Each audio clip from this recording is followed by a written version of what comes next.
అప్పుడే శిష్యులకు ఇచ్చినాడంట. హల్లెలూయా. అంటే అక్కడ రాస్తున్న మాటలు ఏమంటున్నాడు అక్కడ? మరలా చదువమ్మా ఆ మాట, వారికి వినపడేటట్టుగా చదువమ్మా. నేను అంటే నేను మీకంటే నేను ఎలాగైతే ఇక్కడ నిలబడిన అప్పుడు కూడా యేసు ప్రభు కూడా శిష్యుల మధ్యలో నిలబడి నేను మీకు చూడు ఎవరి వల్ల పొందినారంటాడు? ప్రభు వలన పొందితిని కనుక ప్రభు అయిన యేసు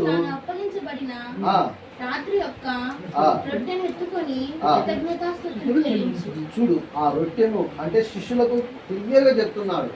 ఆ దినము రెండో దినము ఆయన సైనికులకు అప్పచెప్పబోతున్నాడు, ఆయన సైనికులకు చిక్కబోతున్నాడు కనుక ఆ దినము చెప్తున్న మాట, ప్రభు వల్ల నేను రక్షణ పొందినాను, ప్రభు వల్ల నేను ఒక రొట్టెను ఎత్తుకొని కృతజ్ఞతాస్తుతులు చెల్లించి నాకు ఎవరైతే యేసు ప్రభు అప్పగించిండో ఆయన ద్వారానే నేను కూడా మీకు అప్పగిస్తున్నాను.